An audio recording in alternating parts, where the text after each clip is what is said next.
era que eran muchos los funcionarios que estaban con contagio y en cuarentena. Entonces empezamos a hacer esta lámina, para mostrar a la comunidad cuál es nuestra realidad, ya sea como región y a la vez como funcionarios de la atención centralizada.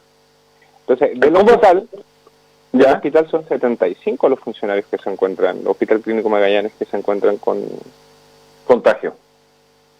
Con contagio, claro. ¿Cómo afecta esto a la atención, al funcionamiento normal, si se puede decir de alguna manera, de la red en general cuando se empiezan a contagiar sus funcionarios? Porque obviamente no pueden seguir trabajando, se tienen que ir a cuarentena, lo que implica eso para sus familiares, pero el sistema además necesita funcionarios que estén sanos pudiendo enfrentar la crisis, ¿no? Claro, mira, por ejemplo, lo que pasó hace unas semanas atrás con el quinto piso, en donde varios funcionarios fueron, o sea, todo el piso se tuvo que cerrar porque empezaron a haber muchos funcionarios con sintomatología que al final después se corroboró que eran COVID positivo y se cerró todo el ala para poder resguardar a los pacientes y a los mismos funcionarios. Entonces eso es lo que nos puede pasar en cualquiera de nuestras dependencias o unidades de nuestro hospital. No necesariamente en el área primera línea. Por ejemplo, la semana pasada en la bodega se detectó un caso positivo y se fueron 11 funcionarios de la bodega del hospital a cuarentena. ¡Wow! ¿Y cómo funciona la bodega? ¿Cómo hace seguir funcionando la bodega? ¿Con el otro turno? Bueno, ¿Cómo es? Se tuvieron que redistribuir funciones de parte de los mismos funcionarios de abastecimiento para poder dar la continuidad a la atención. Entonces, eso nos puede pasar en cualquier área. Imagina, no sé, por ejemplo, en el servicio de imagenología, también puede llegar alguien positivo, se contagia, lo más probable es que si hubo contacto, entren los mismos funcionarios, se vaya todo un turno, o lo mismo, por ejemplo, no sé, en nutrición, las nutricionistas, o los manipuladores de alimentos, también. O sea, ese es el riesgo del contagio a nivel de los funcionarios. Entonces, después buscar, lamentablemente, como siempre hemos dicho, nuestra región no cuenta con el recurso humano suficiente como para poder ir relevando en las distintas áreas, sean primera línea, sean segunda línea. Entonces, esa es la problemática. También, ¿cómo podemos entender, cómo podemos explicarle a la gente de que la autoridad, porque, a ver, mi duda en estos momentos, a propósito de la declaración del ministro Mañalich, abriendo su visita a Punta Arenas, respecto de que no había funcionarios de la salud contagiados, ustedes, esta información, cada vez que se contagia un funcionario de la salud, ¿se lo informan al servicio de salud, a la secretaría, a sus superiores? ¿A quién le tienen que informar? ¿La autoridad de salud sabe o sabía que había esta cantidad de funcionarios infectados? ¿O cada vez que se va infectando un funcionario, ellos saben como autoridad responsable? Ya, mira, esta información no la recolectamos nosotros como organización, la recolecta el servicio de salud. Entonces, son ellos los que nos hacen, nosotros les solicitamos hace mucho tiempo que nos compartieran esta información para tener claridad de cuántos éramos los funcionarios que podíamos estar o no en contagio, o en cuarentena, etcétera.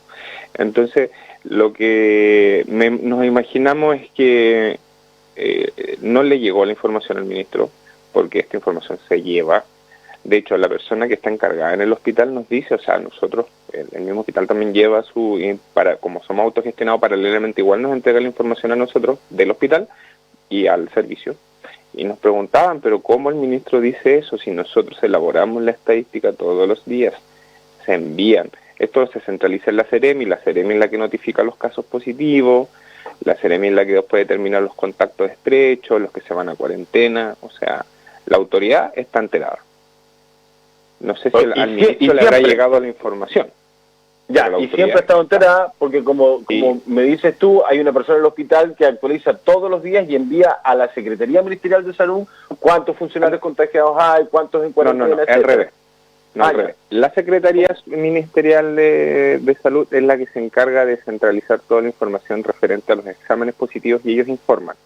Ya. Esa información le llega a los distintos establecimientos de nuestra red, los cuales centralizan en la dirección del servicio. La dirección del servicio a nosotros nos envía esa información. Paralelamente, nuestro hospital clínico es autogestionado, también hace su información y nos envía a nosotros lo mismo, pero solo centralizado del hospital. Ya, entonces, entiendo. O sea, peor aún, porque la autoridad siempre lo ha sabido, entonces, o se le entregó esta información al ministro y el ministro la omitió, o dijo simplemente que no había lo que sí había, o la autoridad de salud, la Seremi de Salud, no le entregó estos informes fundamentales, por cierto, para entender la realidad de la comuna y de la región, no le entregó esta información al ministro porque el ministro había salido diciendo esta cuestión que no tiene nada que ver con la realidad, porque es preocupante que se manejen cifras tan distintas, que se diga que no hay contagiados y en realidad sí los hay, y no son 3, 4 contagiados, son 130 personas relacionadas con el COVID, 80 y tanto, 88, leo acá en la lámina, si la podemos mostrar de nuevo, Christopher, por favor, la lámina de la cantidad de contagiados de los funcionarios de salud, 88 contagiados, incluso algunos hospitalizados. ¿Qué es B corta MI? Me están preguntando BMI, un funcionario en ventilación en ventilación mecánica invasiva. Ok. Un funcionario en ventilación mecánica. ¿Ahí se cuenta a la subdirectora del hospital, Damiana, María Isabel Iduya? Es que es funcionaria, nuestra subdirectora es funcionaria de nuestro, entonces nosotros informamos de todo. O sea, esta información es el resumen de lo que se envía por completo, de todos los estamentos, sea estamento médico, profesional, técnico, administrativo, todo. Todos los funcionarios que trabajamos. Ya, también ustedes como dirigente se juntan, han pedido juntarse con la autoridad en algún momento a conversar con la Seremi de Salud, con el director del servicio. Con la Seremi en particular no, bueno, hablar con nuestro intendente tampoco. De hecho, muchas veces han hecho solicitudes, de hecho nuestros compañeros de otras organizaciones de la salud centralizada también han hecho solicitudes, nunca se han respondido de parte de la intendencia. Sí hemos tenido las reuniones con nuestras autoridades sectoriales, con la dirección del servicio o con el director del servicio, del hospital clínico. Lo mismo como nuestros otros compañeros en los otros hospitales. Pero algo centralizado, no. No, ya. No, o sea, no, de hecho, hay poca comunicación también, porque uno se podría imaginar en tiempos de esto, en tiempos complejos como esto, en coordinaciones, no sé si reuniones todos los días, porque quizás no da el tiempo, ¿no? Pero día por medio, 2 veces a la semana, intercambiándose información, planificando y observando cómo se van a abrir los próximos días o las próximas semanas. Yo imagino que ustedes también deberían pedirle la opinión como funcionarios y que están ahí. Algunos dicen en la primera línea, otros dicen en la última línea, como Gonzalo Sáez, pero sabiendo, por ejemplo, si, según usted, hay que levantar o no hay que levantar la cuarentena. ¿Qué crees tú de mí como funcionario de la salud? Que hay que levantar. Yo creo que hay que ver bien los datos, porque, por ejemplo, si analizamos bien los datos si bien ayer se informaron 3 casos positivos, si vamos al reporte que entrega el gobierno todos los días, solo se hicieron 26 análisis de exámenes. Sí. Claro, entonces el día anterior fueron 13 y se analizaron 53, si no fue de la memoria, 52 exámenes. Sí. Y así días anteriores, lo mismo, entonces como... Sí, en números de exámenes contagiados, de positivos hemos ido a la baja, pero también hay que contemplar cuántos exámenes se hicieron y cuántos que no está informado, cuántos no se han informado aún. Exactamente, por distintos factores. No, claro, ese dato no se ha dado. ¿Cuántos faltan para poder... ¿Con qué no se alcanzaron a analizar? Día a día. Claro. Es difícil tomar una decisión no teniendo todos los datos sobre la mesa, pero cuando se dicen todos los datos, son todos los datos, no parcializados, no algunos, no hay que esperar que vengan, porque es verdad lo que tú dices y ya lo habíamos planteado acá. Fuimos de 31 a 13, de 13 a 3, pero la cantidad de exámenes que se tomaron fue bajando considerablemente hasta antes de ayer. En el día de ayer no sé cuántos exámenes se habrán tomado, todavía esa información no está en el corte de las 9 de la noche del día lunes. No, todavía no está, porque como informó ayer la Seremi, el laboratorio del CADI se vivió un proceso de sanitización dentro del día, entonces no se hicieron ningún examen, entonces me imagino que eso terminó ayer, o antes de ayer, y ayer ya se retomaron las funciones y podremos ver un aumento en la cantidad de exámenes informados. Ahora, te contrapregunto respecto de lo que de tu respuesta, ¿no? Porque tú me dices, habría que analizar si se levanta o no se levanta la cuarentena en base a todos los datos, ¿no? A todos los números que se puedan tener a disposición, o que debiesen tenerse todos. Con estos números que tenemos, que no son todos los números, ¿habría que levantar la cuarentena? ¿O habría que esperar? Yo creo que hay que esperar. Yo creo que hay que esperar al tener, porque mira, si me preguntan mi unidad, la UPC donde yo trabajo, al día de ayer teníamos 19 camas ocupadas, sin contar los pacientes que ya se habían trasladado a Santiago, porque tuvimos que tener otro traslado a Santiago porque ya estábamos llegando al tope de la UPC. Y ver que nosotros como población y como ciudadanos no hemos sido muy, en general, no hemos sido muy bien portados desde este mes entero que llevamos en cuarentena. O sea, hemos seguido aumentando, pasamos de 104 regional en casos hasta 600 y algo, ya no me acuerdo el número exacto, ayer. Entonces, si vemos eso y no tomamos conciencia nosotros como ciudadanos del hecho de que la única forma de controlar el contagio es respetando las medidas de aislamiento y de lejanía, el uso de la mascarilla, el lavado de manos, lo más probable es que esto no baje, se mantenga aumentando. Entonces, y el riesgo que nosotros planteamos como funcionarios de la salud es que nuestro sistema sanitario va a colapsar, y eso es lo que no queremos. 671 contagiados, que teníamos la duda de ese tema. 671. Cuéntame, ¿cuál es la...? Perdón, dime. No, dale, disculpe. No, te quería preguntar, ¿cuál es la condición del hospital hoy día? ¿Cuántas camas críticas tenemos a disposición? Entiendo que yo corroboré, te lo pregunto también a ti, a ver si tú me lo puedes corroborar, que en los últimos 10 días se habían comprado 2 ventiladores que estaban reacondicionados, y que esos 2 ventiladores en el transcurso de la semana pasada ya no funcionaron más, que se echaron a perder o llegaron no funcionando, pero en rigor esos 2 ventiladores mecánicos que se tenían contabilizados hubo que dejar de contabilizarlos, y que con los 2 nuevos ventiladores que trajo el ministro Mañalich quedamos igual que como estábamos antes que llegara. ¿Es así? Más que el ventilador hay que verlo también al nivel de camas. Nosotros tenemos capacidad en la UPC 24 camas. Ya. Así de simple, ¿no? Tenemos recursos humanos limitados para atender a 24 pacientes.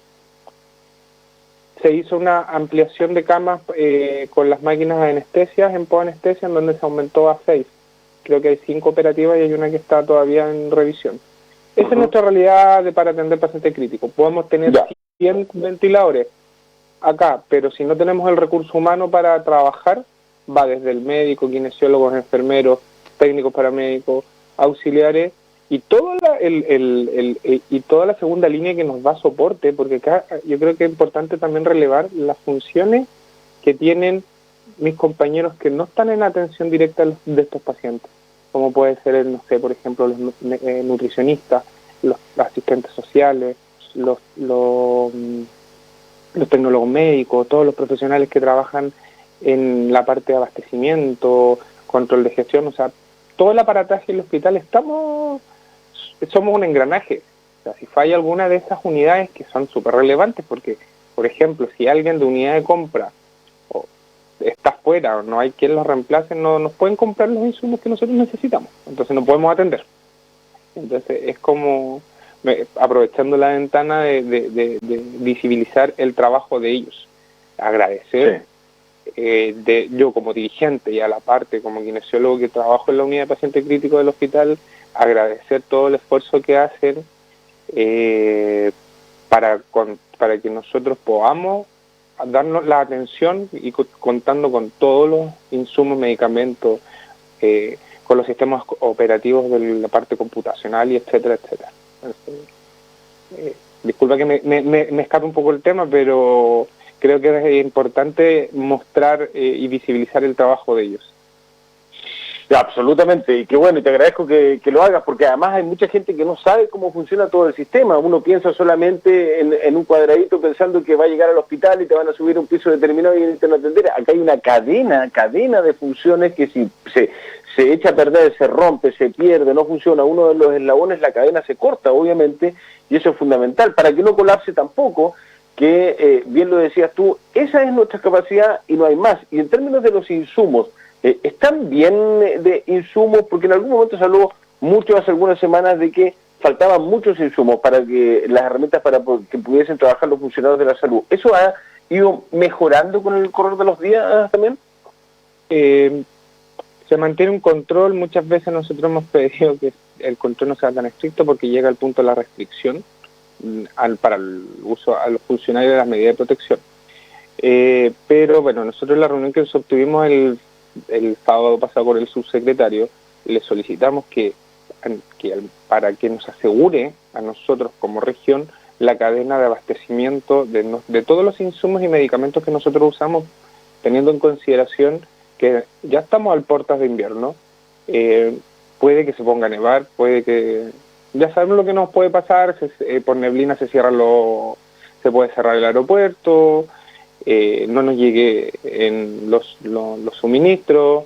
Entonces les solicitamos que vieran eso y que nos aseguraran que vamos a contar con todos los elementos que nosotros necesitamos para trabajar, porque ya por tierra puede que se demore, puede que no lleguen, por avión tenemos estas dificultades climáticas que vamos a empezar a ver con el paso con la llegada más de invierno.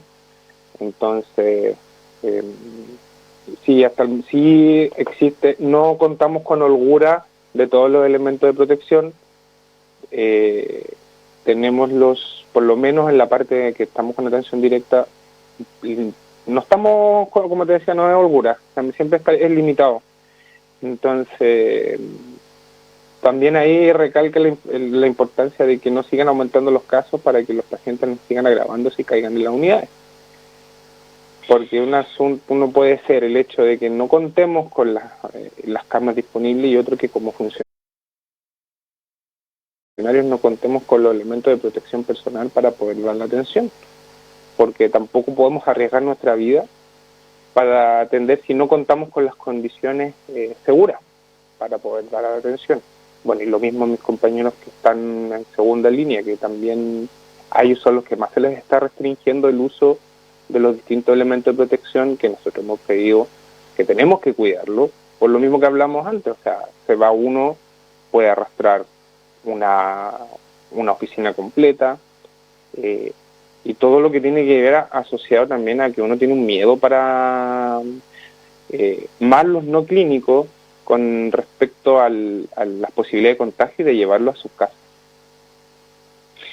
Damián Hurtado, qué complejo todo esto, porque a mí se me siguen llegando cuestiones a la cabeza, a la mente, y uno se pone a pensar y se generan un montón de otras preguntas y consultas. La gente también les envía muchos saludos, muchos abrazos, mucho apoyo a toda la gente y a todos los funcionarios de la salud que nos tienen ahí, defendiéndonos, por decirlo de alguna manera, y cuidándonos. Muchas gracias, Damián, por estos minutos de conversación.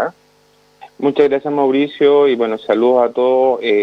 No bajemos las medidas, cuidémonos entre todos para poder sacar adelante esto y que pasemos lo más rápido posible toda esta actual contingencia. Buen día, Damián, que estés muy bien, buena jornada. Igual para ti, hasta luego. Chao, hasta luego. 10:02, pausa, ya venimos y hablamos de la encuesta. ¿Se levanta, no se levanta, se mantiene, se extiende la cuarentena? ¿Usted qué opina? ¿Usted qué piensa? ¿Debería mantenerse? ¿Debería mantenerse una semana más? ¿Debería suspenderse, levantarse la cuarentena? Igual vamos a abrir las líneas unos minutitos en el próximo bloque. Me voy al corte. Ya puede llamar para que me quede esperando ahí 2-3 minutos. 612-241909. 612-241909. ¿Se tiene que levantar la cuarentena o se tiene que mantener la cuarentena? Pausa, ya venimos.